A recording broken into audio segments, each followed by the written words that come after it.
Hello everyone, Shah 27 এর পক্ষ থেকে আপনাদের সবাইকে স্বাগত। আজকে আমরা বিভিন্ন সেন্টেন্স জানব।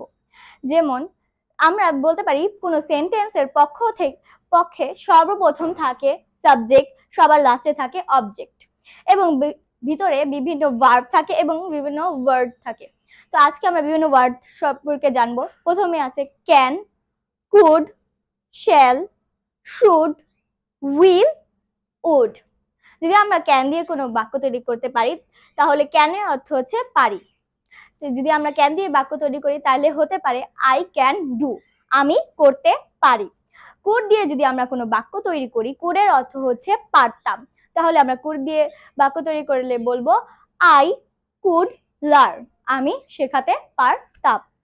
শল দিয়ে যদি আমরা কোনো বাক্য তৈরি করি তাহলে শলের অর্থ হচ্ছে পারবো, তাহলে আমরা বলতে পারি আই শল টিচ, আমি শেখাতে পারবো।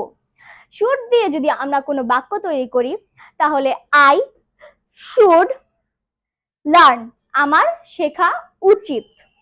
উইল দিয়ে যদি আমরা কোনো বাক্য তৈরি করি তাহলে উইলের অর্থ হচ্ছে পারবো, তাহলে আমরা বলতে পারি আই উইল কুক, আমি রান্না করতে পারবো। উড দিয়ে যদি আমরা কোনো বাক্য তৈরি করতে পারি তাহলে উড হচ্ছে আমাদের ভবিষ্যতের পারতাম বা করতাম। এক্ষেত্রে আমরা বলতে পারি আই উড টিচ, আমি শেখাতে পারতাম। ধন্যবাদ সবাইকে। এই ক্লাসটি আপাতত এই পর্যন্তই।